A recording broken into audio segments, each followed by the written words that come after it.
Okay, I think we can start 6:01, and please feel free, especially at the end of the day, if you want to interrupt in the middle, comments like we usually do. And all right, I really want to thank everybody for coming and being all day and making Tisha B'Av very meaningful for me, and hopefully, and I assume for you too. And thank you. Okay, so we're going to talk, I guess, a little bit. I know, unusual topic, but we'll talk about the economics of Tisha B'Av, money, morality, and Tisha B'Av, and the connection. So I just want to give a few introductory points about economics and halakha. It's obviously it's a field I have great interest. I normally don't, I like to call myself Jay. I'm Jay Kelman. Rabbi Kelman was my father. I love Shalom. But okay, so officially my name is Rabbi Jay Kelman. But for this lecture, I added in CPA, CA, because and those who know me know, so I worked for a solid 10 years as an accountant, and I transitioned slowly to I got smicha at the YU, whatever, but then I transitioned from the world of accounting to the world of Jewish education, etc. And but I've always had an interest in the field of economics and in Jewish law, the intersection, the field that unfortunately is not so interesting for most people. And it's not a field people like to talk about, especially when talk about business ethics. That's for sure. They don't want to talk about medical ethics. Everybody's into that, but not business ethics.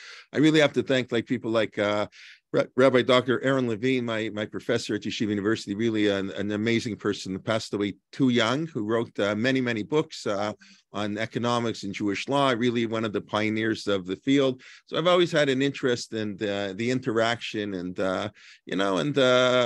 when I teach at Chad, a lot of what I teach issues, advertising ethics and competition, and can you open up the pizza store and across the street from the other pizza store? That's a minor question. No, corporate ethics, can the company look at your internet, privacy, et cetera, et cetera. These are issues we tend to ignore, but in many ways are the day-to-day issues. That's what it means to be an observant Jew. And there are more mitzvot in the Torah relating to money than any other subject there is, for obvious reasons, because this is what we do with most of our time and most of our day is earning a living and working. So, and it's also something we need.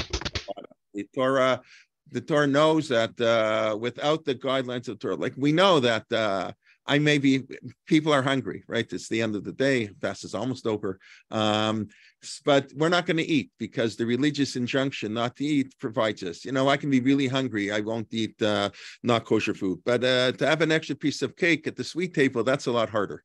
Even though, because it's very hard, you need that religious obligation to give you the imperative, to give you the power to overcome. And unfortunately, we don't always view this halakhically, but the halakhas of how to conduct our business, without them, even with them, things are not always great. But without them, I think that'd be a lot worse. Rav Soloveitchik always pointed out, Rav Soloveitchik pointed out that if you want to convince Jews, we're never going to convince Jews to become religious because of kashrut or Shabbos, maybe Shabbos a little, maybe.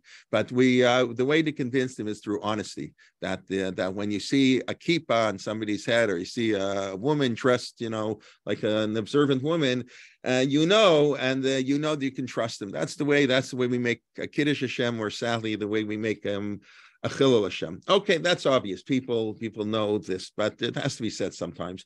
I just want to point out, of course, let's start. I want to go through some of the early places in Chumash where we have this, and then we'll get to Tisha B'Av itself.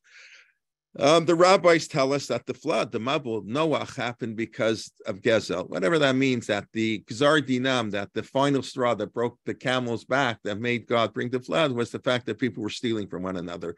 And I think what the rabbis are driving at, the first 11 chapters of Bereshit are humanity, right? It's why we needed a Jewish people, right? The first, God didn't create a Jewish people. God created man in his image. Who needs a Jewish people? It's only because plan A didn't work, and so he had to have a flood, and plan B didn't work so well either, Tower of Babel. So God went to plan C. Plan C is to pick a small nation. I can't work with the whole world, and we'll work with them. They're going to be my messengers on earth. They're going to be a holy nation to spread the word. But the first 11 chapters are the issues of humanity. They're the global issues, but that they're really, in a sense, more important. You want to call it Derech Eretz Kadma LeTorah, that the human imperative we need before. And I think that's really what The rabbis are driving it. Before we can, I mentioned this in other context, before we can talk about being a Jew or a Jewish nation, we have to be decent human beings. And stealing destroys the world. Forget Jews. Without people who are not honest, that's the end of humanity. So that's what the rabbis ascribed to sin, even though the Torah says they were sexual immorality, idolatry, all those things. No, God managed to tolerate that, but he couldn't tolerate, so to speak, the stealing from one another. You know that I always like to comment that the first question, you know, like if you teach, I also like Dr. Press Schwartz, I also teach in a high school. So teaching kids, you know, so you give the final exam. You know, if you give the kids a question on the exam before, they're very excited. You know, everyone's that makes it an unfair advantage. So the Gemara, and a famous Gemara says, or many people, that there are 6 questions we're going to get on our final exam. At 120, when we meet Hakadosh Baruch Hu, so to speak, we're going to have to answer 6 questions. And I think many people know that the first question is Nasata v'natata be'emunah. So does somebody want to translate that term? Nasata v'natata be'emunah. Did you engage in? Thank God my sister's here. Okay. Okay. Did you engage in what? Did you engage in business what? What does emunah mean? Faithfully. What does that mean? What does emunah mean? The word emunah means trust in Judaism. The word is a theological, as I understand the word emunah is theology. Loyalty. Nasata v'natata b'yashrut. Were you straight? Were you honest? The word emunah doesn't really mean honest. It means faith in God. That's what faith. Loyalty. In right? good faith. Yeah, it means faith in God. But I find that a strange word. What's for nasab, for our business dealings? It should say something were they done honestly, fairly, in good faith.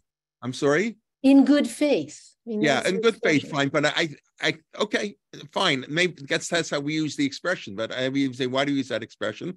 I think what it means is I'm 99.9% convinced. What it means is if you want to know if a Jew is a religious Jew, you have to see how they conduct their business.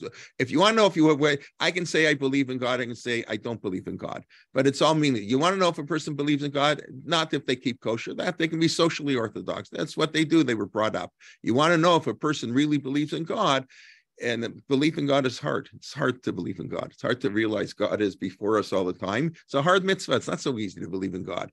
Then you have to look at a person's business practice, because the Talmud, for example, says that how much money we're going to earn is determined between Rosh Hashanah and Yom Kippur.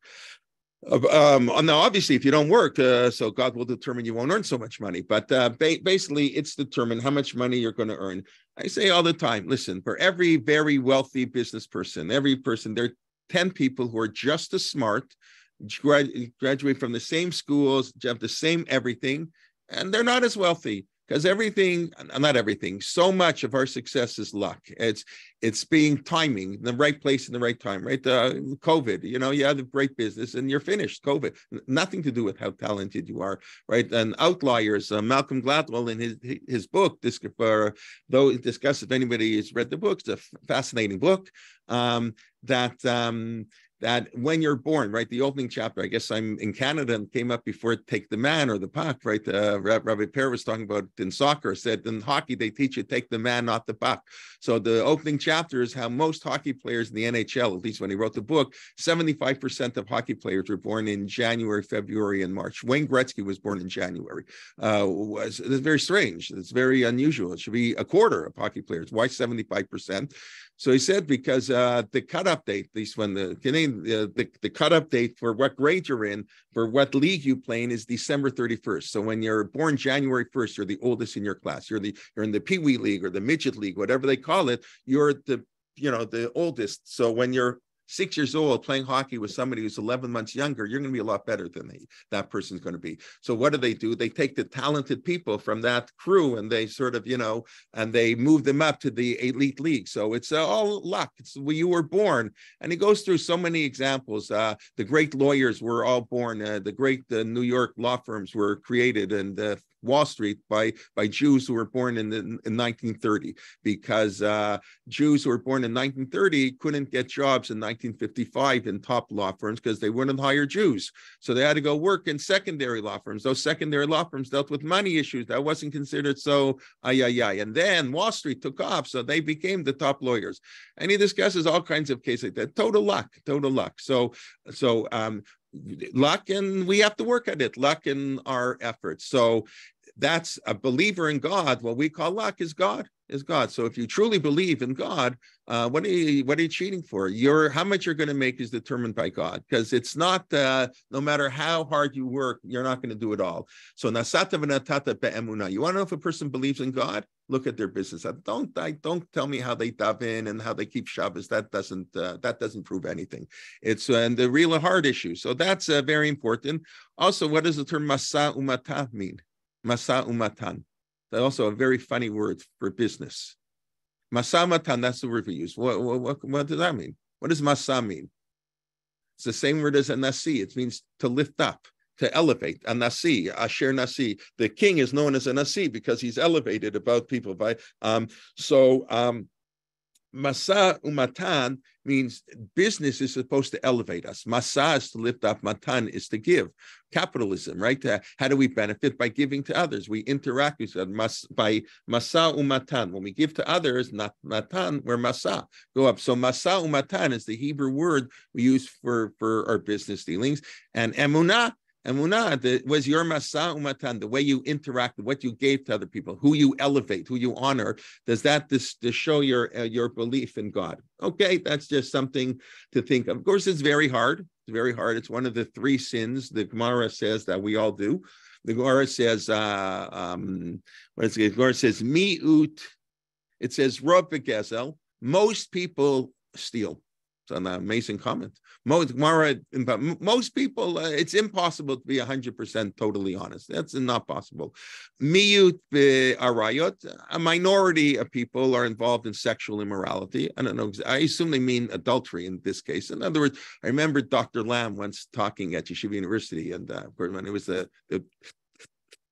president, of course, when I was there. So he mentioned, the Gemara says, when a woman gives birth, you know who the mother is. That's by the way, where some people explain why Judaism goes by the mother. That's like very simple. You always know who the mother is. You don't know who the father is. You always know. Now maybe you can find out, but there was a time you only knew who the mother was. So the Gemara says, the majority of intimate relations that a woman has is with her husband. Remember Dr. Lamb saying, what do you mean the majority? Rov, you mean the minority of her interactions are with somebody else? Rov bilot, the majority. So the Gemara says, miut begezel, there be mi barayot. Yeah, that's common. And kulam, everybody is involved in lashon hara. There's nobody who doesn't speak lashon hara.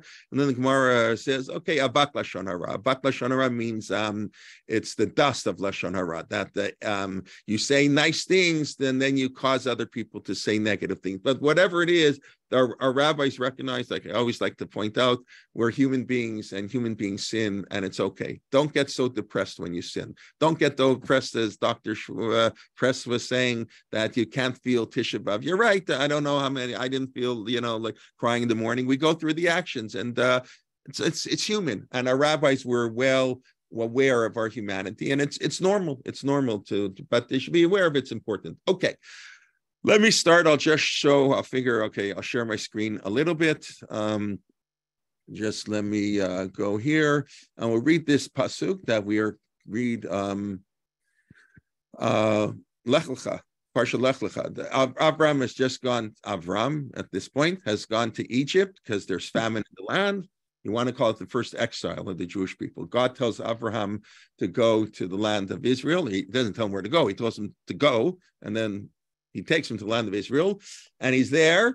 and there's a famine, and he leaves. As a matter of fact, there's a big debate. The Ramban is very critical of Abraham for leaving. Well, what kind of faith in this is God? God told you to go, and now you're leaving. And said, the people said, "What, are you crazy? Why shouldn't he leave? There's famine. You got to take care of yourself." So that's a fundamental argument we're not going to get into, but that's really is the first exile. The Ramban goes so far to blame that. This is one of the reasons we had to suffer in Egypt. What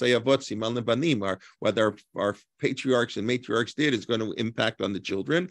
And this was, in a sense, a punishment for Abraham going to Egypt. We had to go to Egypt. That's the first exile.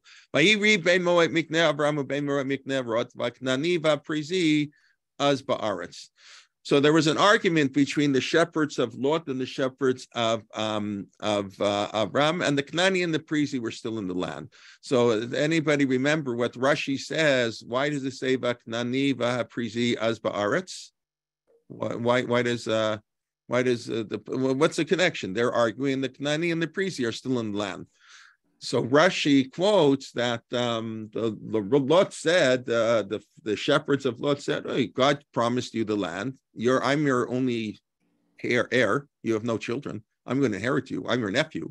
So they were grazing in the fields. The animals were grazing, and Abraham's shepherd said, "You can't do that. They're not your fields." Your king said, "What do you mean we can't do that? God promised us the land.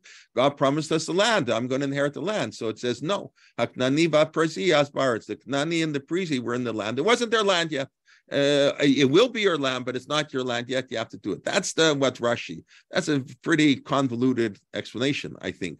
I think a much simpler explanation is, you know why the Knani and the Perizi were in the land? Because Abraham and Lot were fighting. When Jews fight, other people take over the land. This is exactly what later on we know was Sinat Chinam. When there's a fight between the shepherds of Abraham, and then the Knani and the Perizi are going to be in the land. So that's just whatever. I don't think we normally think of the pasuk like that, but just read the pasuk straight. I think that's what the pasuk means. Let's go to a little bit further in the Chumash. Go here to the selling of Yosef. We know.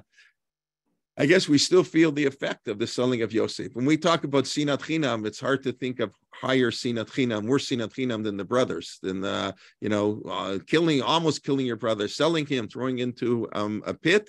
And I've often mentioned that's why we bring on every Yontif, we have to bring the difference between Shabbos and Yontif is on the Korbanot. On Shabbat, we only bring a Korban Olah. We only bring what do you call it in English? A burnt offering. That's such a good word. A higher olah, a higher offering where everything goes to God. The korban olah is the one korban that humans don't eat from. So on Shabbat we only bring korban olah. On Yontif we bring 7, 2, and 1. Generally, right, sir, 2, 1, and 7, 2 parim, 1 ayil, 7 kvasim as a korban olah. But then we always bring a seir lechatat. Every Yontif has a seir lechatat. Why do we have a seir lechatat on every Yontif?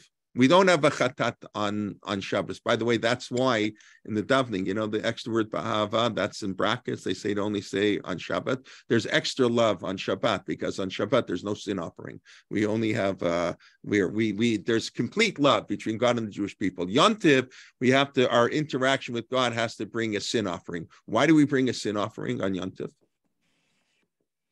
We bring us an offering on Yom Tov to atone for salvation. Right, why? So I bring it because we saw. Why do we bring a seir izim? What did the brothers do when they threw him into the pit? They took a seir and they slaughtered it and they dumped the coat and they sent it to their father. So the seir izim, it reminds us on every yontif. What's every yontif? Zecher li'yetzias Mitzrayim. So we say a kiddush every week. Every Zecher li'yetzias Mitzrayim. Why do we go to Egypt? We went to Egypt because we saw Joseph.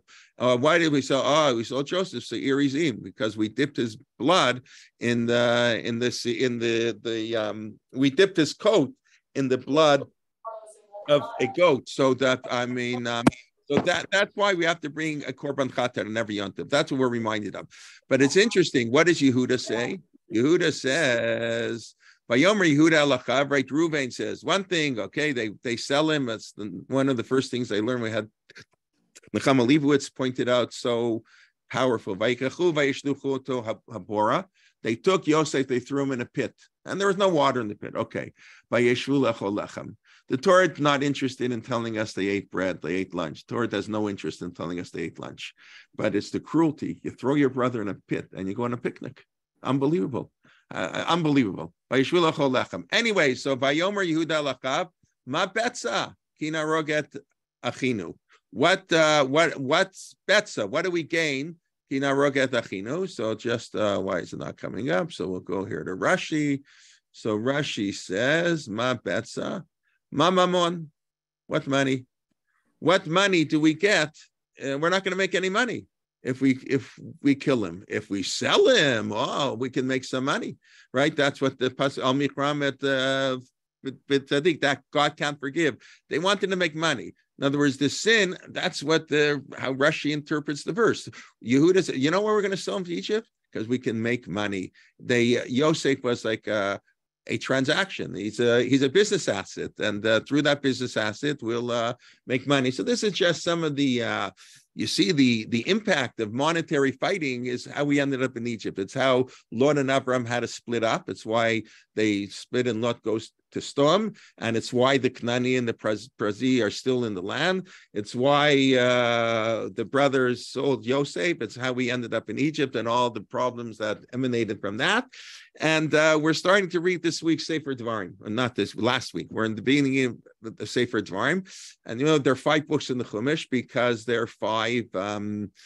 Each book has its own theme. It could be one long book, right? It's not one book. That's the debate. Is it 5 books or 7 books? Won't go into that now. There is an opinion that the Chumash is not the Chumash. The Chumash is the Sheva, as the 7 books. Vayihivim Soa, those little inverted nuns divide Bamidbar into 3 books, like year 1 and then years 2 to 40, maybe its own, which makes kind of sense. It's like its own book, but it's not. We assume there are 5 books in the Chumash and not 7 books in the Chumash.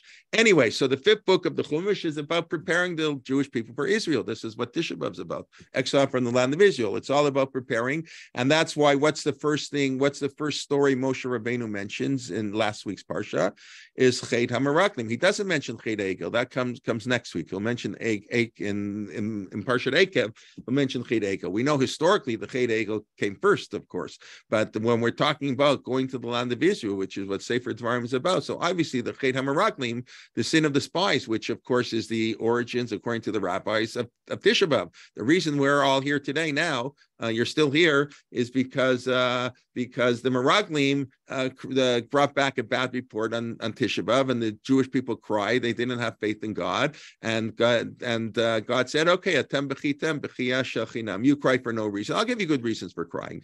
You'll have good reasons. You have the temple and Beitar and the Spanish Inquisition and World War I. You'll have all kinds of, unfortunately, good reasons to cry." Rabbi, Yeah. sorry to interrupt. The Egel is mentioned, but not really clear. But this Zahav. No, it's mentioned. It's mentioned in the Varim. Where's it mentioned in Varim? In Varim, it mentioned one of the places that they park. No, that's yeah. These are no. That's a midrashic interpretation. Okay. Varim, that where they was. So Moshe says they're in 15 different places. I wrote about that in my thought last week, right? These Zahav. So some say, right, the Moshe was giving them. He was hinting to all the places they sinned at. Lavan, Chatzeirot, these Zahav. So these Zahav is Chedega. Yeah, but that doesn't. That's nice. It's a nice for the rabbi to have something to speak about before Tisha B'Av, or as the Kli Yakar with the great, the Kli Yakar was the rabbi in Prague. He's in the, they took him out of the Mikra Gedolot. I don't like that. The traditional Mikra Gedolot, the Kli Yakar was there, and the Mosad Rav Kook one, they took out the Kli Yakar and the Yorkheim. Kli Yakar was a preacher, was a great gadol, but he was the preacher, was the chief rabbi in Prague in the 16th century. But one of the things he really preached about was the awfulness of wealth. He saw what the wealthy people, they took advantage of people. He criticizes the wealth a lot, and the ostentatiousness of the Jewish people. This is before the Chmielnicki massacres. You have to realize this is early 1600s in Poland, and we know the Cossacks, when they revolted, they saw the Jews as these wealthy people, and the Kli Yakar writes about that the Jewish people, they show off their wealth too much. You don't need to show off your wealth so much. And that's what he talks about there on Dizahav, that the golden calf, not the golden calf of in the desert, the golden calves of money and etc. But Moshe doesn't talk about it directly till Parshat Eikev. But what he does talk about is, of course, living in Israel. So I'll just point out we're going to read it in 2 days. Today is Thursday, right? So let's take a quick look. Over and over, I don't know how many times, many times in Sefer Dvarim, we have the theme of don't be materialistic. God will bring you to the land, Sefer Dvarim. Arim, Dolot, Tovot, Asher Lopin. You're going to give big cities, good cities that you have yet to build. Ubatim Maliyim Kotiv, you have nice, beautiful homes. It's okay. That's not to show up too much. It's not to be too much more than your neighbors. That maybe in Israel it's okay, but you're living among, if you're living among non-Jews and you're living 50 times better, that's not good. It creates jealousy. Batim Maliyim Kotiv, Asher Lomilit Bracha Tzuvim. You're going to have Bachalta V'Savata. We'll get back. That's going to be benching the next week. Hishamer Lecha. He warns them. You're going to forget God because you're going to get too into money. Don't go after other gods. Now, it's interesting. Who knows what comes right before? What's the verse right before this? Anybody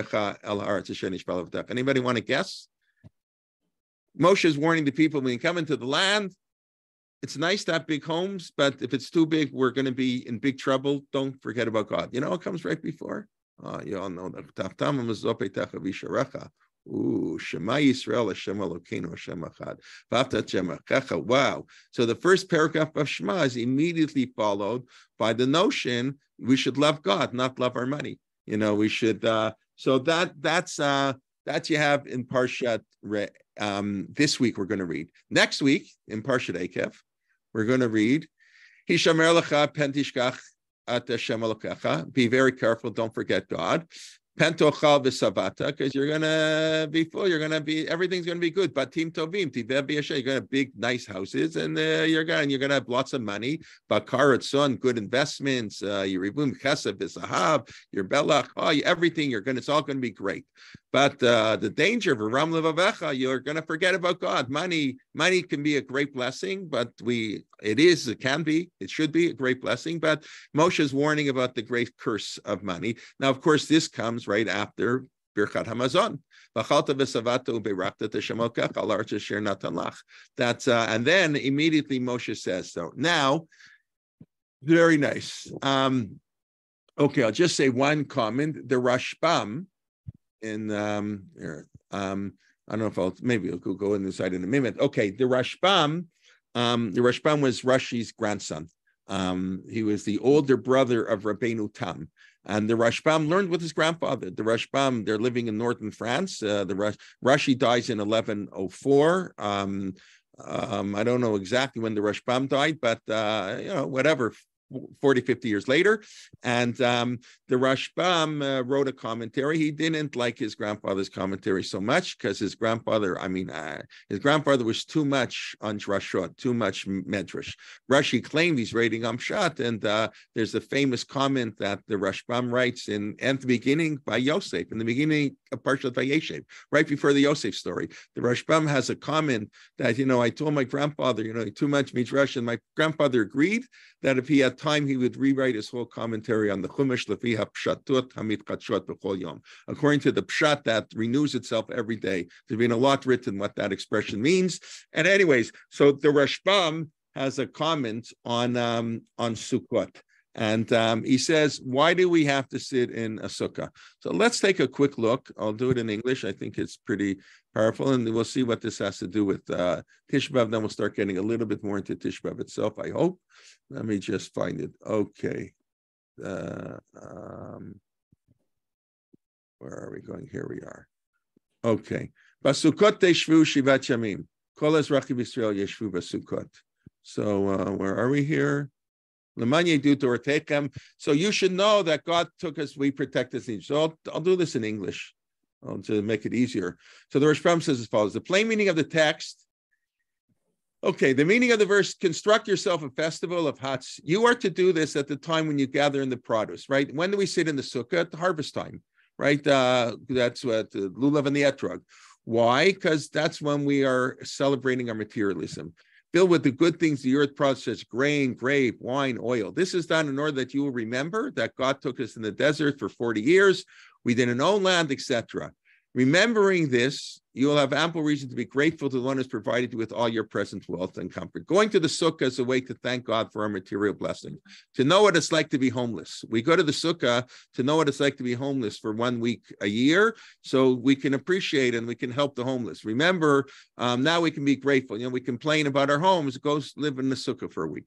You must not fall into the trap of thinking that all the success is due to your own efforts. And we find a similar thought expressed. That's the psukim I just read you. I didn't go, it's the pasuk before. You should remember the way the Lord has led you these 40 years. He fed you manna. Why do I do this? So you shouldn't say that your heart will become haughty and you will credit yourself. So that's right here. That's right here. You shouldn't say God had to make you suffer, gave you man, to tell you don't live by bread alone. We live by the word of God. And then, where does it say like this? Now I can't find the pasuk. It's here, yeah. The Rashbam says the reason we sit in a sukkah is to prevent us from saying that everything comes from my own power and my own work. That's how the Rashbam explains the mitzvah of sukkah, specifically at the time when we're celebrating our harvest. We don't feel that we don't live in the agricultural cycle the ancients used to live at, but especially for farmers, but even for us at the time of harvest, that's the time we have to leave in Israel. And I thought, really, what's the Rashbam saying? The Rashbam is saying that once a week, we have to go to exile. The sukkah is, by definition, a temporary hut, right? It's a dirat arai, by definition. Otherwise, if it's built as a permanent structure, it's not a sukkah. And I think what the Rashbam, what the Torah is saying us is exile. Every Jew has to experience exile 1 week a year. But it's a minor exile. It's a little bit of an exile. It's not so hard in the way we do it. It's like, we don't even sleep. I mean, at least I don't sleep in the sukkah, and we're back and forth. And, we come for the kitchen. We just take the night. So it's not exactly the way the sukkah was designed, but okay, we'll do with that. It can be a pain, but it's really meant to be exile, to the sukkah. But the Torah is warning us that if you do, if your heart is raised and you become arrogant and everything with the money, then you'll have permanent exile. The sukkah is just a taste of what could be, and God forbid it shouldn't be a more permanent exile. Okay, these are really, I don't know, words of introduction, but words to talk about the importance and how the exile was caused by economics and money, and how important and how hard it is, and how it's the central theme where you're going to set up a state in the land of Israel, right? Israel only can exist if we are proper with our money dealings. We'll get to later. Tzedakah and Shoftim, Vasertim, all the laws in Sefer Dvarim, so much of them have an economic feel. Okay, let's get to Tisha B'Av itself. So if I were to ask you, why was the Beit HaMikdash destroyed? So what would you tell me?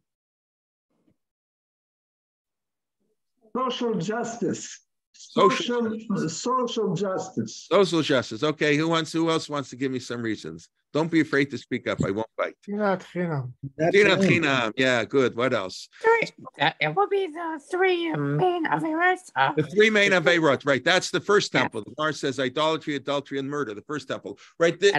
I mentioned this in Shul this morning. I don't want to be flippant, God forbid, but you know why the temple was destroyed? Because the Romans were conquering the world, and they weren't gonna, they weren't one, and they rebelled against them. What's going? If you look in the Gemara in Shabbos 119b, the Gemara gives 7 reasons why the temple was destroyed, and the Gemara here is all over the place. The Sinat Chinam is just the most famous reason. Without getting into how we resolve all this and what it means, it's really what the rabbis are discussing is not so much historical event. They're discussing what we're supposed to learn from it. In other words, it's true when the social fabric breaks down, when people don't get along, it's easier for our enemies. Of course, that's why our enemies are so happy now. That is for sure true.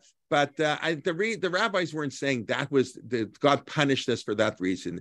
He's saying what are the lessons we can learn, and that's why you have different reasons. They didn't go to shul, they didn't treat the elders properly. The Gemara in Shabbos lists off a whole bunch of different reasons, very different reasons from Sinat Chinam.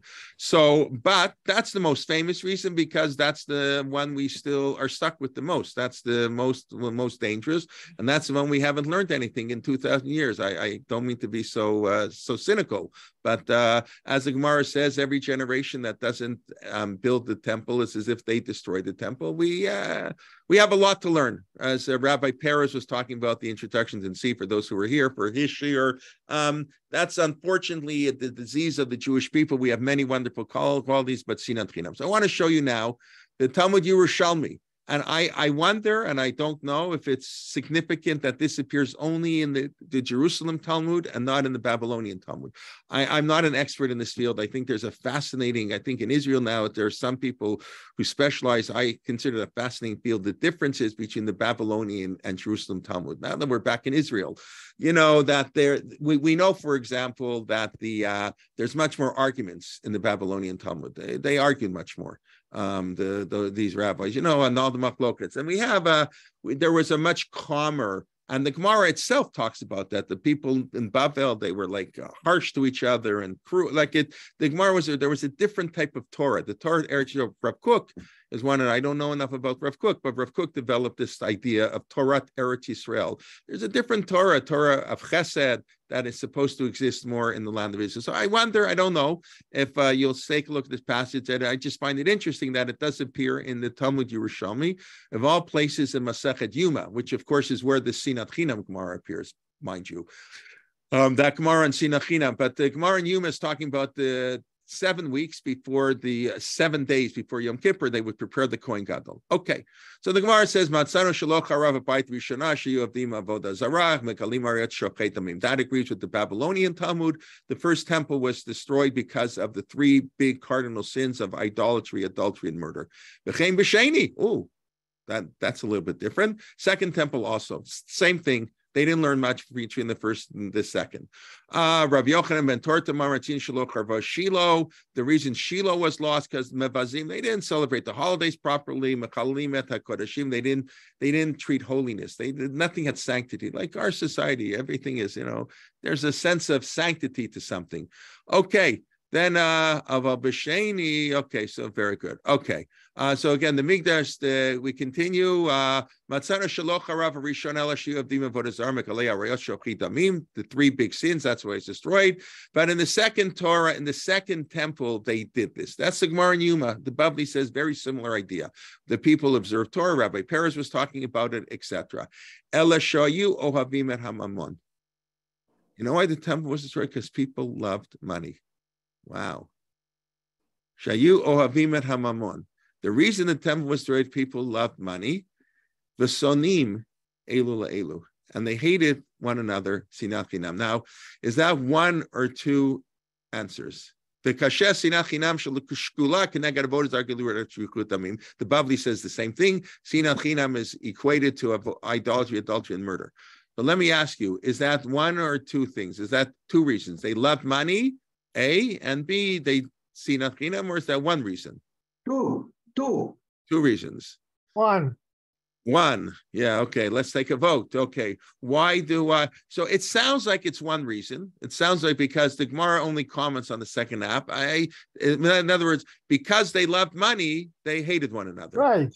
In other words, it's the introduction. The Bavli doesn't add that point. The Bavli just says because of Sinat Chinam. The Yerushalmi has the notion they love money. That's what Sefer Dvarim is about. Moshe's warning them, don't love money so much. A little bit, it's okay, but not. We don't believe in poverty, but don't love money. What do we have to love? What do you have to love? We have to love everybody. Okay, I meant as a concept. Yeah, V'ahavta l'reacha kamocha. Okay, good. I wasn't thinking about those terms. I didn't. Where is it? Do I have it up? God. Micha.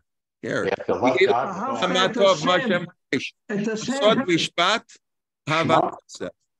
In the context of Tisha B'Av, what you have to love is chesed. Chesed's the opposite sinat chinam. That was Rabbi Parash's talk, the Netziv's famous comment that how can you have sinat chinam and avat chesed at the same time? The Gemara says they did milut chasadim, the people in the second temple. So how can it turn around and say sinat chinam? Because they're total opposites. Sinat chinam is A, and A minus or A plus is avat chesed. They're opposites. And as the Netziv explained, they did selective chesed. They did chesed to their own group and sinat chinam to their other group. But ahava, we have to love kindness. We don't not to love money. Now, by the way, it's interesting. It says kim asot mishpat va'avat chesed. I'll come back to that in a few minutes. But just so if I don't, you'll remind me.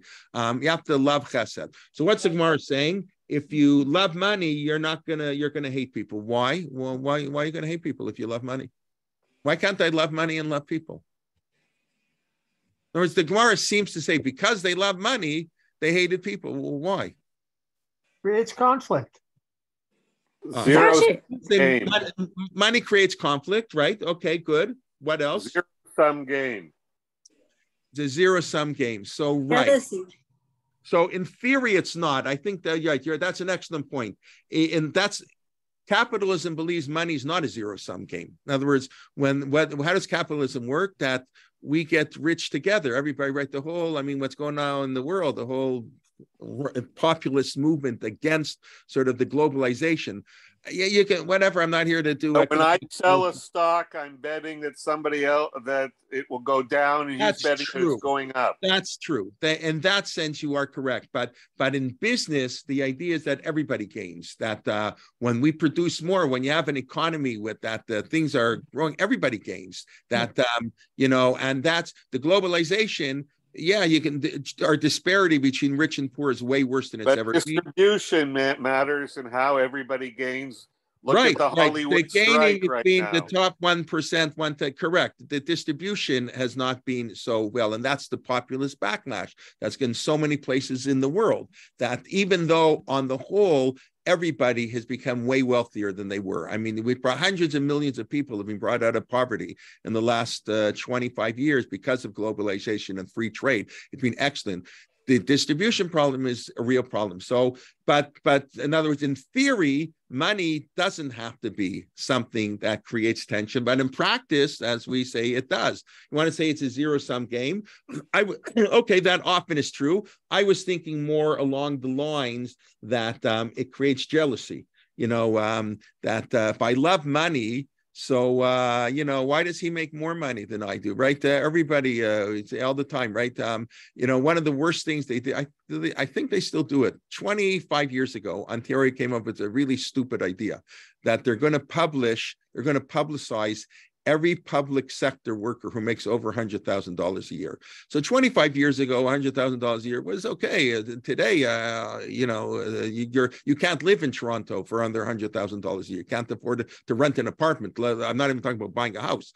So what started happening is it created, I'm the head of the hospital. I make $248,000, but how come the hospital across the street, he makes $350,000? My hospital is bigger. So everybody starts comparing them. Oh, he makes more. That's not. So it was really, really dumb idea.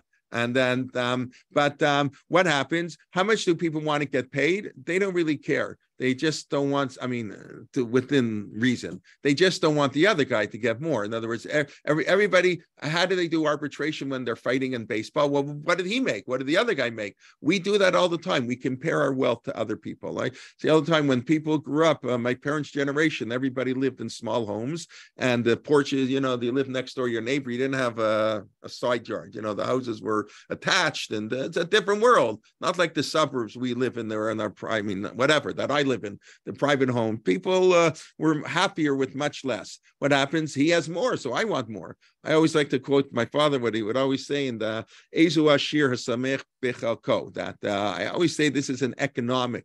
It's not Musar. It's not a religious teaching. Ben Azai says, who is wealthy? Hasamech b'chalko. He's happy with what he has. We're talking about relative wealth versus absolute wealth. Yeah, as long correct. as I have more than the guy beside me. Right. That's what most people care about is relative wealth. Right. For many people, especially once you're wealthy, like Daniel Kahneman is the Nobel prize-winning economist, the Israeli. He's been in Princeton for many years, but I'm sure his book, Thinking Slow and Fast, an amazing book. He's from Israel. He wasn't born in Israel, but he grew up in Israel. He headed the army in 1948. He headed the psychology department of the army, training and analyzing psychology, and then he moved to the States. He won the Nobel Prize. So he has a whole, he shows, at the time when he wrote the article, obviously it doesn't apply if your kids are in day school. Once a typical family is making $75,000 a year, there's zero correlation between wealth and happiness. Once you have your basic needs taken over, money is just, there's no correlation. It's not going to make you happier. But what makes you unhappy is he has more than I, and that's a terrible thing. So that's what I was trying to quote. So first of all, it means, what's money? Money is a piece of paper with green on it. Okay, in the United States, they all look the same. In Canada, we get different money: blue for $5, purple for $10, green for $20. Or our color is more fun, like the monopoly money. That's what Americans make fun of us because it's not worth the same. But we don't confuse a 10 and 100 because they don't look the same. Baruch Hashem, we can tell the difference between our money, but money is worthless. It's a piece of paper. It only is worth something because the government says it's legal tender. I can buy something with it. So if I can buy something with it, but if I can't get what I want, so I'm not wealthy. And it's economics. If I have everything I need, then I have all the money. Then I'm very wealthy. It's really economics. But leaving that aside, my father used to say always, "Hasamet b'chalko." The chalko means what he has, not what chalki is what I have. Chalko is what he has. The true measure of wealth is when you're happy when your neighbor has money. Wow, that's really hard. Who is wealthy? If you can be happy, you can be happy with what the other person has. So that's an amazing level of wealth, but that's the problem. That's why when you love money, you're not going to be samech b'chalko, and you're going to have tension. You're going to create. So that's an amazing piece of Gemara, but that's what the Gemara says. The truth of the matter, the Ramban says this. V'ahavta l'recha kamocha. So the Ramban, where I see I'm running out of time already, so I won't quote it from inside. But if you look on the pasuk v'ahavta l'recha kamocha, the Ramban says that it's impossible to love our neighbors ourselves. That's ridiculous. To love our neighbors ourselves. It's not even true. How do I know it's not true? Halacha doesn't demand that. The famous Rabbi Akiva, two people are in the desert and you only have one canteen of water. You don't have to share it with your friend. That was Ben Petura, but we don't follow that. Rabbi, you drink it. I don't have to love my neighbors myself. You're chayecha kodmim. V'chayachicha imach. Your brother shall live with you, but you live first. You take precedent over somebody else. We can't expect you to love other people. By the way, that's interesting. That's why in the Gemara it says, fascinating, that v'ahavta l'recha kamocha applies to a spouse. The real meaning is to a spouse, because there apparently there's a feeling you may be able to love your spouse as yourself, but to love your neighbor as yourself, that's impossible. So the Ramban says, how do I fulfill that mitzvah? I can't really love my neighbor as myself. I mean, you fulfill it. Oh, I want $1 million.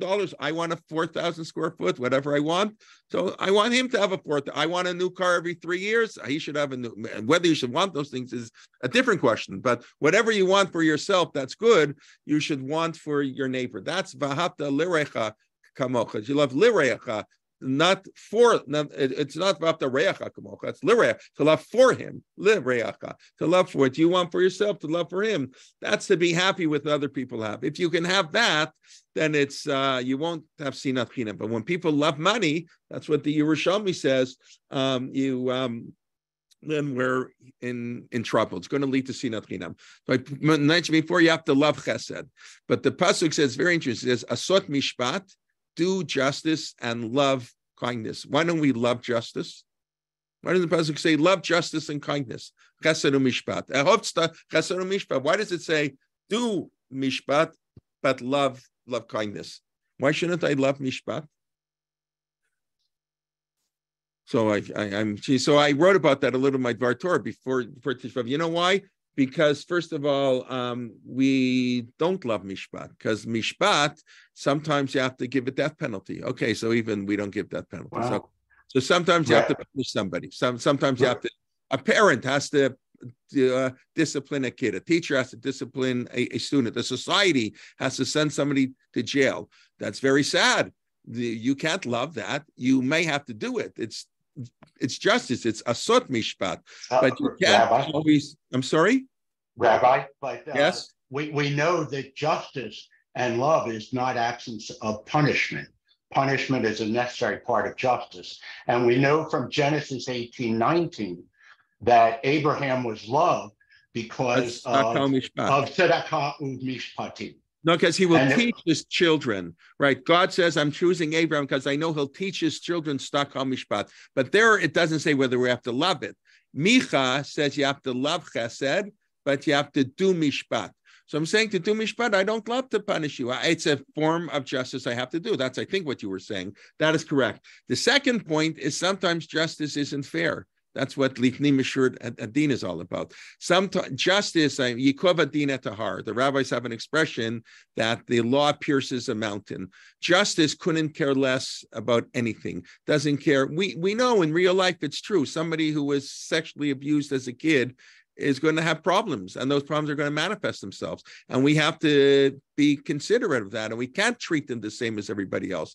But in a court of law, we can't do that. It's justice doesn't know from any. That's the idea. That's what I wrote. Lifnim Mishur Adin.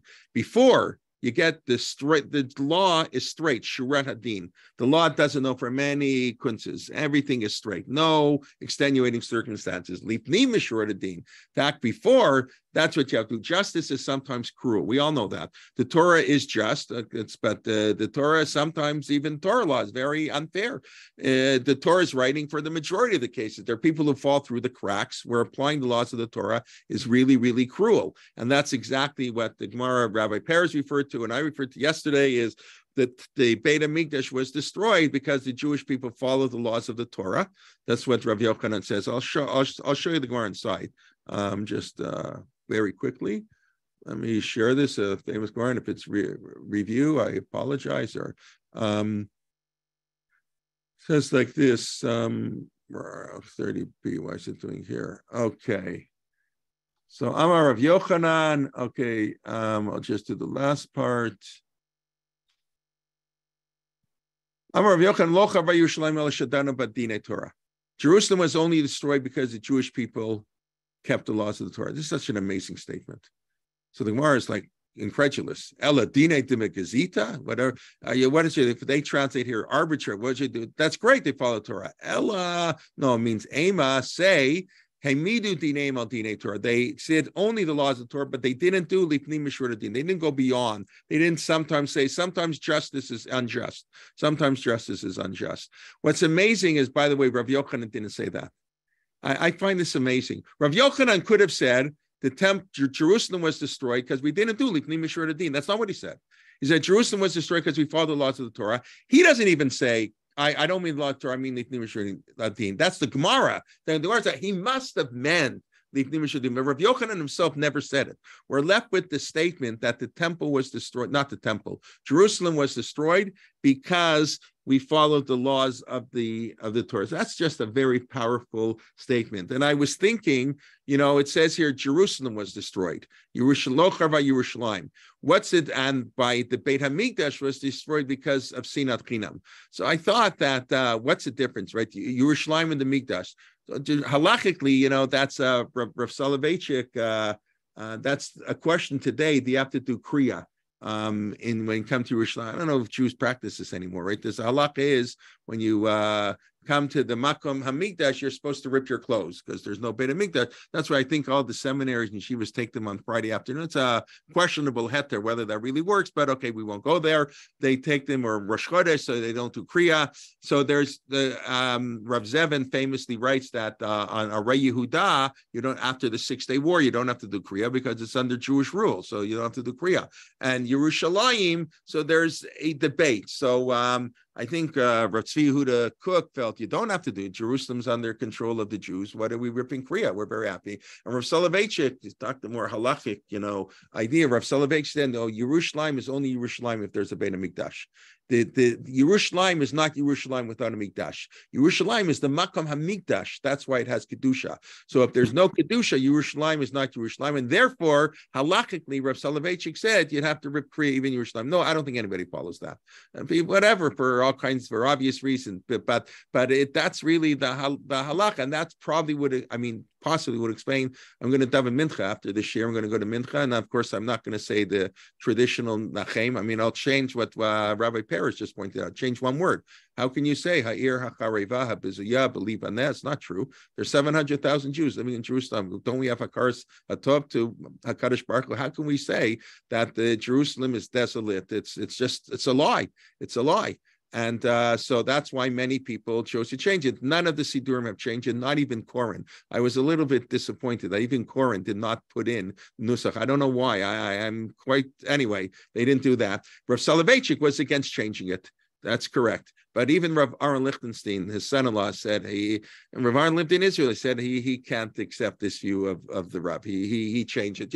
You see, it's not true. But Rav Soloveitchik was talking about without a Beit HaMikdash, it's Chariva and Bizuya. I think when we say it, that's not what we mean. Okay, maybe in some halakhic framework. That's why Rav Soloveitchik said you can't change Nachem, even though there are hundreds of thousands of Jews. And I think, who am I? But other great rabbis said, I find it very hard. How can I say the words that Jerusalem is destroyed and desolate? So the easiest thing to do, Rav Goren, I think, made a whole new nusach, which I don't have. I couldn't find it online. Maybe if somebody has it and want to send it to me, that would be great. But I think what Rabbi Peres pointed out, Rav Halevi, David Levi, the chief rabbi of Tel Aviv, he just says to put it in the past tense that Jerusalem was once desolate. Okay, that doesn't. Okay, that's sort of a compromise position.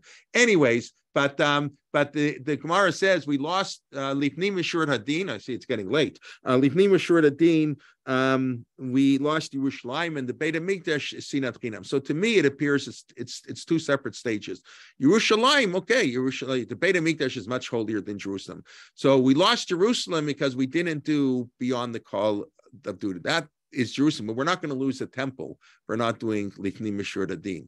We lost the temple when not doing Lifnim Mishur Hadin. First, Lifnim Mishur Hadin doing more than you have to, and then Sinat Chinam is doing less than you have to. Doing the Dinei Torah is doing exactly what you have to. Doing exactly what you have to can bring destruction. It's not enough. You have to know how to go beyond. But you don't lose the Beit HaMikdash. That's a later stage. The Lifnim Mishur Hadin, we lost Yerushalayim, and then we lost the Beit HaMikdash because of Sinat Chinam. Okay, I see it's late, so just let me say one or two more points, and then I'll question. I just want to point out that the mitzvah of tzedakah is, I find, we know that we read in the Haftorah this past week. What's the last pasuk? Siyon ba mishpat tivteh b'shaveh b'tzedakah. Mishpat and tzedakah. Again, we will return to Zion. Siyon ba mishpat will be redeemed. B'shaveh, and we return through tzedakah. So it's interesting. The mitzvah of tzedakah. Where's the mitzvah of tzedakah in the Torah? This is actually fascinating. It's fascinating. We'll do this quickly, but it's in Parshat Re'eh. It's right before the Yamim Tovim. Let me see if I have it here. Yeah, here it is. Okay. It's in the context of Shemitah. Rabbi Lieftak spoke about this earlier a little bit in a different context. The mitzvah is when there's a poor person, lo tamet, don't harden your heart, don't close your hand, right? Giving tzedakah is both emotion and an action. It's not enough you have to have compassion. You can't just write a check. You should have two things, your heart, and obviously, but your heart's not enough. If you don't do, not doing the heart isn't worth very much, but it should be the heart and the hand, emotion and action. And again, open up your hand. And then the Gemara says, don't say the Shemitah year is coming. I'm not going to give him any money. So it's fascinating that the mitzvah of tzedakah, again, first of all, it's very Eretz Yisrael. It's very relating to the land of Israel. It's also, as Rabbi Liebtang mentioned, we said it in the keynote today, Vavon Shemitah Umasrot. We were exiled for 70 years because we didn't keep Shemitah. We didn't keep Shemitah for the 70 years, so we had to have 70 years of exile. And if you add in what I never thought of, the Rabbi Liebtag mentioned that maybe Shemitah there, that we love the Shemitah doesn't just mean the land, it means the Shemitah Ksapim. Not this idea that your loans, not willing to give a loan to somebody because you're afraid you won't get it back. So that's how we come back to the land of Israel. The mitzvah of tzedakah, that's what Yeshayahu says, but it's based on the Chumash. That's what the Chumash is saying. Do you give tzedakah? And tzedakah is not, yes, of course, you should always give tzedakah. Tzedakah is not only a mitzvah that applies in Israel. Of course, it applies in Chutz La'aretz, obviously. But the concept of tzedakah, God chose Abraham, tzedakah mishpat, to give him the land of Israel because he'll teach the tzedakah. And our right to the land of Israel, the way we'll keep the land of Israel is through tzedakah. And the land that the Gemara in Brachot says, I'll just show it to you. We don't have time to go through all the other ones. Where are we here? Agra de tanita tsikata. The reward for a fast is charity. So the simple reason, I think the one Rashi gives, a very basic, bland reason, you saved $25. You didn't buy a sandwich on the way to work today. You didn't stop in and get a Starbucks coffee today. So you saved yourself $25. Give it to tzedakah. No, that's a very bland explanation. What it really means, I think, what in addition it means, igra tzedakah, the reward for a fast is the charity. The reason we fast is to develop our sensitivity to others. The reason you fast on Yom Kippur and Kal V'chomer on Tisha B'Av, Yom Kippur is not so important. What's much more important than Yom Kippur is the day after Yom Kippur. We write the expression Yit Vayhini Macharat that appears twice in the Chumash. I think the Rashi comments it's the day after Yom Kippur. Vayhini Macharat, the day after Yom Kippur, is more important than the day of Yom Kippur. As many people have said, it's much more important what you do between Yom Kippur and Rosh Hashanah than between Rosh Hashanah and Yom Kippur. Forget the Aser Timei Tshuva, work from Yom Kippur to Rosh Hashanah, and Rosh Hashanah and Yom Kippur will take care of itself. But the idea is that when we fast, the same way I said, we go to the sukkah to know what exile is like, to feel what it is to be homeless. So we fast to know what it's like to be hungry. And so why is it important to know what it's like to be hungry? It's important to know what to be hungry because, there are 1 billion people in the world who are hungry.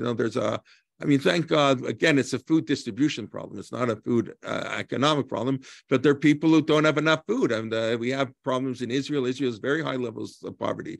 Israel, I think, is the worst country in the OECD of all the 32 countries, I think, of economic, high, important countries. Also the lowest participation rate for male adults in the workforce. That's why. That's one of the reasons. But Israel has the high, maybe I think Israel and the United States, I don't know which is higher, have the two biggest gaps between wealth and poverty. You're right. A lot of it is self-inflicted in Israel, but that's a different story. But anyways, let's just, as I always like to do, let's do a very quick review. We talked about the centrality of money and there are more mitzvot related to money. Humanity can only exist if you don't steal. The flood happened because we stole. The first question we're asked, do we have faith in God? It demonstrates our emunah, not just our honesty, but our faith in God. Do we truly believe that, there's so many outside factors that determine our wealth, not just our wisdom and that a little bit. And do we attribute that to God? And by cheating, we're showing we don't believe in God, and so much is luck. And then we show that Lot and Abraham fighting over money led to the split between Lot and Abraham, led to the Knani, Brazil still being in the land. Yosef was sold to Egypt because they wanted to make a few bucks. Yosef said, Yehuda said, well, how much money are we going to make here? Let's sell this guy. A commodity, Sefer Dvarim, is all about not getting caught up in materialism. Moshe warns over and over again, and that's what the Rashbam says. Going to the sukkah is to remind us how important that to put our materialism in perspective, to thank God. Otherwise, God forbid, maybe we'll have a longer exile. And that's what Moshe keeps warning the people, that we're going to forget about God with our money, and we know how it's true. Happens all the time. The Jerusalem Talmud says it's because we love money that led to the destruction, whether it also as a stage led to Sinat Chinam, but the love of money causes friction among people. You should be samech b'chalko, be happy with what other people have. It's not so simple, but that's what V'ahavta l'recha kamocha means. You have to love chesed. We should love avat chesed, and money's nice. Money's nice for sure. We all like to be, and the Torah recognizes it, and that's fine as long as you give your fair share of tzedakah and you don't be ostentatious about your wealth. Okay. If God has blessed you with wealth, it's a wonderful thing. We do consider it a great blessing. Rabbi Yehuda Hanasi was very wealthy. It's not that we don't distort poverty at all, but the real purpose of fasting and sensitivity is to know how to share our wealth, and that's what we should do, and that's what will make Tisha B'Av into So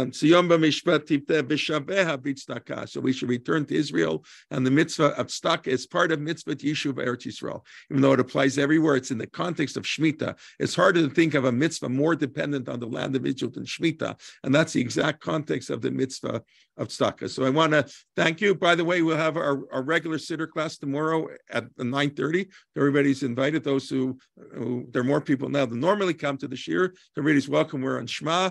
We've been doing, it's going to be class 89 tomorrow. It's really going through this. Well, you can ask other people if they like the class. But so everybody's welcome. 9:30. Rabbi Liebtag will be starting at 11:15 on Sunday. We'll keep you posted. I really want to thank you for making this a very meaningful Tisha B'Av for me and for everybody. And I gain, if other people gain, that's also very nice. So thank you. And let me just take a quick look. I see there are a whole bunch of comments here. Okay, let me just quickly go through the comments. Okay, more opportunities for a temptation. Yes. Were they looking for, Helene, you want to ask a question? I just want to thank you so much. It's just spectacular. It was such a meaningful and inspiring day. Really beautiful. Thank you very much. So much. Thank you. Thank you. Okay. Looking observant, Bernie made up. Okay, I don't know. Yeah, whatever. I've said many times, I know people might disagree with me. I don't think Madoff was any worse than many other people. He was just better at what he did. And because he was so good, he stole so much. He wasn't conceptually worse. And yes, he was worse in the fact that he took billions of dollars. So obviously he hurt more people. But I don't think he as a person was worse. He just was better. So he didn't get caught for 30 years. You can disagree with me. It's kind of like I'll make, whatever. Yeah. So that's, anyways, no amount of donations to worthy, correct. I still remember Reb Tabori, my Rosh Yeshiva in Or Chaim, when I went to high school, Binyamin Tamori, Alav Shalom, was a Rebbe in Har Etzion for many years, told us that when he was there, maybe I shouldn't say this, but when he was the Rosh Yeshiva, somebody offered him a $5,000 donation. This is in the late 70s, a long time ago. It was worth more money than back then, provided they gave him a $10,000 like tax receipt, which means it wouldn't cost him anything because the government in Canada, like in the States, pays for half our donation. And of course, he turned it down, but I don't have to tell you, not every institution turns down these type of offers. And it stuck with me from, over 40 years ago in high school. Yeah, mistreating employees, correct. This is the essence of Torah. I say all the time, it's much easier to focus on ritual. It's so much easier. Nobody's there, but the ethics is much, much harder, but 100 times more important. Okay, respectfully, not spies. Okay, no, the scouts, Miraglim. Yeah, okay, I hear that point. That's correct. You don't send 12 spies. Correct. The spies on the issue. That is correct. Okay, modesty in all things. That's snei lechet. That's the third part of the pasuk. You have to do justice, love chesed, and that's snei lechet, and walk in sniut. And of course, we all know sniut does just clothing is a very small part. It's a part, but it's not 50%. It's 5%. I don't know what percentage. Sniut is a very small part. Clothing is a very small part of sniut. Not treating our fellow being with respect. Yeah. Okay. Social justice is not justice. Okay. I'm not sure what you're referring to. What did I say that you didn't like there? You can tell me. Social justice. I think social justice implies equity rather than equality. And what it does, it destroys God's fundamental. I'm not talking communism. I don't mean everybody has the same wealth. Correct. We don't believe in that. The Torah doesn't believe in that because you'd have no motivation to work. Absolutely. The Torah does not believe that everybody should have the same wealth. Believes everybody should have a basic. Everybody shouldn't be exactly. But absolutely. If I implied that, you are correct for correcting me. Okay. Is chesed distinct from tzedakah or mishpat? Probably, but we don't have time to get into that. Tzedakah means righteousness. In other words, it's more obligatory. Tzedek tirdo. Chesed is more beyond tzedakah. Like chesed is a state beyond. Mishpat is more in a court of law. That's really what mishpat, Eila mishpatim asher tesim litneim, but is mishpat, but chesed has a slightly different connotation than that. Okay, competition, ego. Competition is good. We do believe in competition. I spoke earlier about business ethic. Judaism, read Aaron Levine's book. We're competition is good. Fair competition. Nothing wrong with being a sharp businessman. There's all good thing as long as you're honest. Okay, yeah, most people that thank God, yeah, there's more inequality today, I think. Affordable housing, correct. That's what I say. We have a huge housing crisis in Canada and everywhere, and it's terrible, and it's really, really a terrible thing. And I said it gets me into trouble. People don't like me. We just elected a new mayor in Toronto, and part of her policy, she said, and that's why I like her, is she wants to raise taxes, the property taxes on the wealthy. And for this, I consider myself wealthy. I'm not so wealthy, but wealthy, because you're right. If the people who have homes, 4-bedroom homes, don't pay more in realty taxes, we can't afford the services. They cut back the public transportation, the healthcare. We don't have money to pay for everything. Somebody's got to pay for it. We have a lot of people who don't have very long, so we need to raise taxes. I know that's political. I'm not getting into Democrats, Republicans, but that's a political suicide, but it's really needed. The society got to pay for things. And I happen to think, and I'm glad there are very few, but 1 or 2 politicians who say the truth. Warren Buffett has said it many times. We have to raise taxes. That his secretary pays more taxes than he does almost, because all the loopholes the wealthy get, whatever, they lower taxes for the wealthy. I don't want to get into policy. I'm not discussing that, but the idea that, with those who have taxes is a form of tzedakah, you should know. Taxes is a form that's way beyond this class, halachically, but of course, obviously part of our taxes is tzedakah,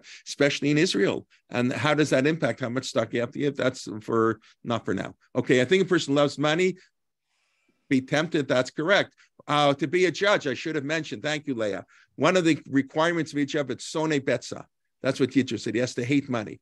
And I mentioned last night, I mentioned this morning, actually, when I was talking on the keynote, Rabbi Terragan, when he was here, made a bad joke, or maybe a good joke. How do you find somebody who doesn't like money? And they couldn't find. Moshe couldn't find. Yitro said, one of the requirements, he has to hate money. Because if he loves money, you can bribe him, tempt him. So where are you going to find somebody? He said, no, for money, you can find anybody. If you pay enough, you can get anybody. Okay, I said that was a bad joke. Okay, love is yourself, not more than yourself.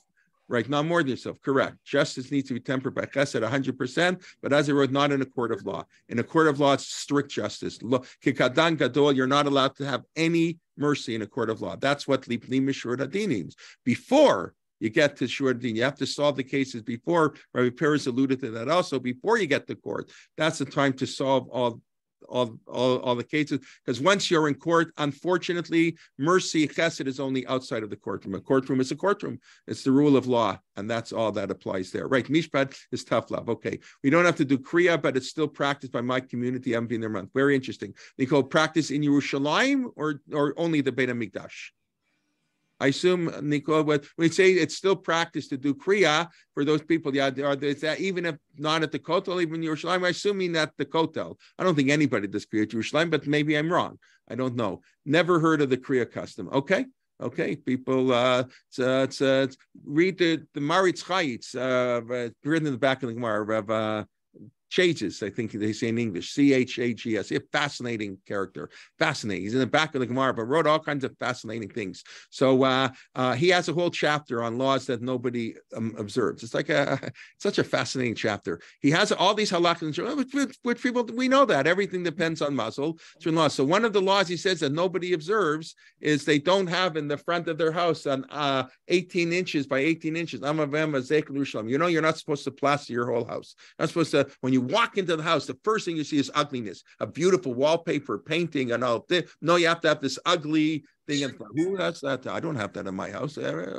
You see it sometimes in Israel. The people who taka don't need it as much because they're living in Israel. But so that's one of the halachas. Yeah, there are all kinds of halachas that it's not taught. Okay, it's not the most important halakha in the world, but there was a halakha that we lost the mikdash. I think everybody.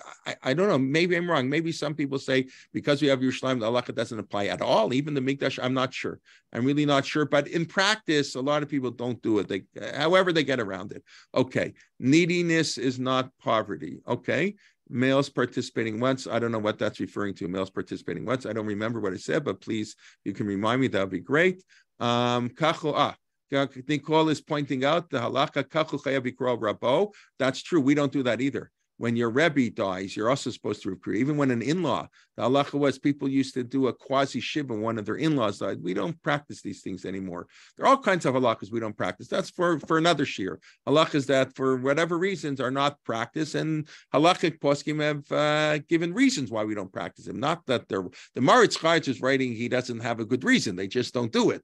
But then there are things that change. It was maybe good reasons. Yeah. But Allah Reyudav al Yushlam. So that's what Rav Zevin wrote, that after 67, you don't have to do Kriyan Reyudah. That's only because the non-Jews were ruling it. But when the Jews took control, you have to do it. The Mikdash, so maybe Rav Kook said you don't have to because we control the Mikdash. I don't know who controls the Mikdash. I'm not going there. Okay, thanks. What was the point about Avram and Lot? The point was when there was a fight, there was a fight between their shepherds. The verse continues, the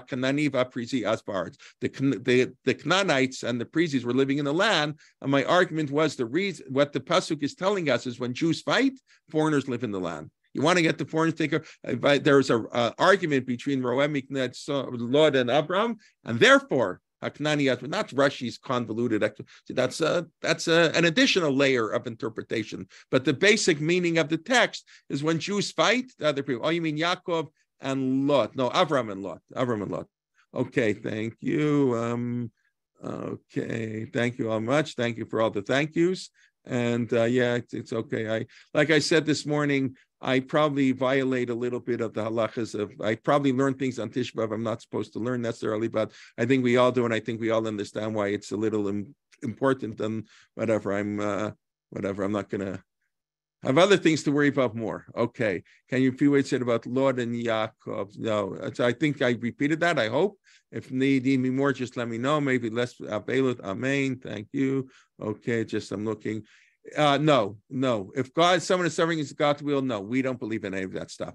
I want to say something very important. I don't know how to phrase this, but I'll phrase it how I think it's supposed to be. You should live a good part of your life as if there's no God.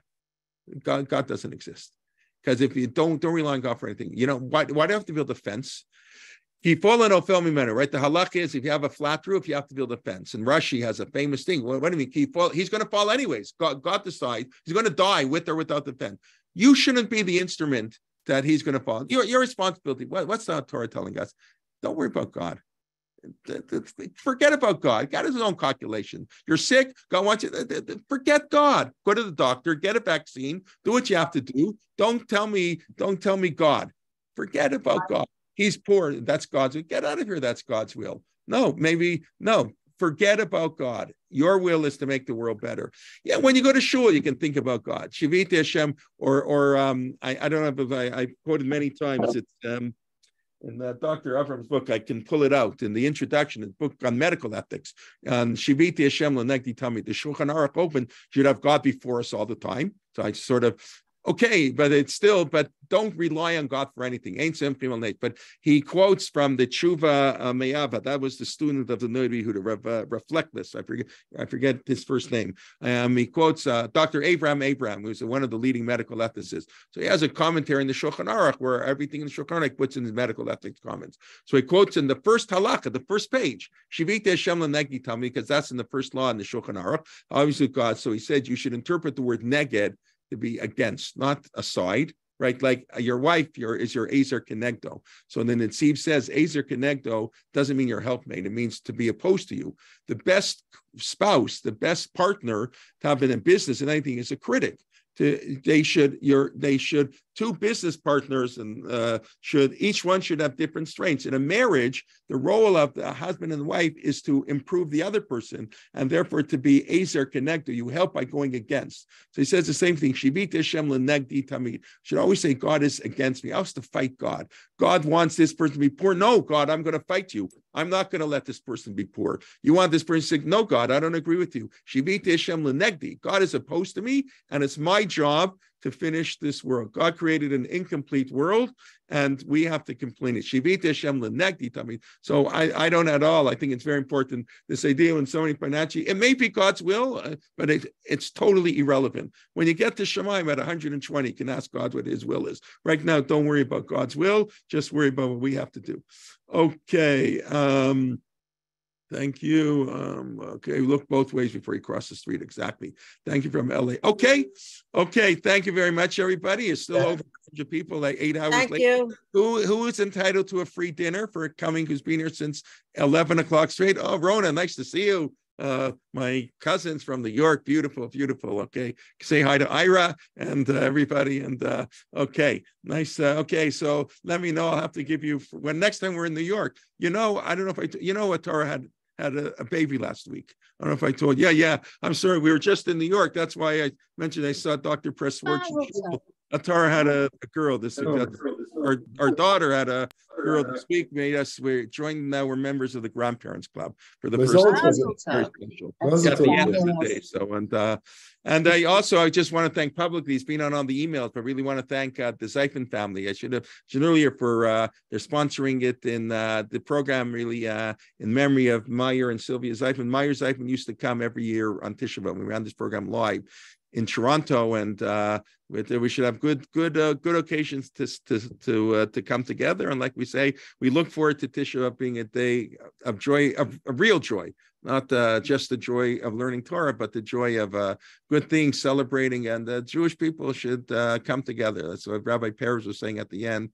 It's lots of things we have to work on. We have to work to come together and to love chesed, to love each other, even if we disagree with each other, and we disagree a lot, and that's okay. Machloket l'shem shemaim, hopefully.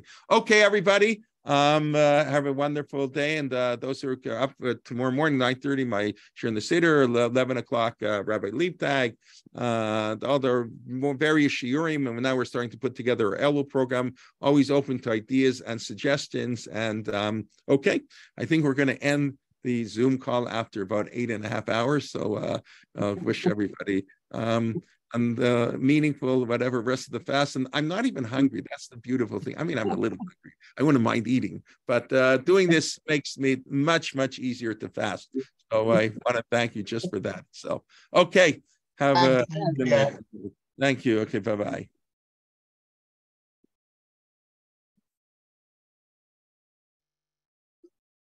Thank you, Rabbi. Thank you. Okay. Yeah. Thank you. Yeah. Very nice. Okay. Well done. Oh, Joe, you're here. Okay. I didn't know. Thank you. I'm sorry. Okay. Beautifully done. Thank you again. Done. I just wanted to mention publicly. That's fine. And thank you for everything. And we'll see you at Mincha maybe. I don't know, but okay. Thank you very much. It's amazing. Mr. Sampson, day. nice to see you. I know I break this. That's a problem. I see people on Tisha B'Av I don't see all year, so I can't help myself. I have to say hello, and what can I do? But it's Rabbi Yochanan ben Zakkai, the hero of Tisha B'Av, the one who saved Judaism, is the one who the Gemara praises. Nobody said hello before him. He was always the first to say hello. I think that's also, I never actually linked those two Gemaras, that you think Rabbi Yochanan ben Zakkai, that's what the Gemara says. He did this, that, but nobody beat him to say hello. He said hello to everybody. And yet I don't think it's a coincidence that he's the same person, the leader of the Jewish people who saved the Jewish people. We wouldn't be here if Rabbi Yochanan ben Zakkai hadn't been Jerusalem for Yavne and rebuilt Jerusalem when the Mikdash meant nothing, and to rebuild Jerusalem. Rebuild from Yavne in this Mishnah. Okay. All right. Be well. All the best. Okay. Thank you.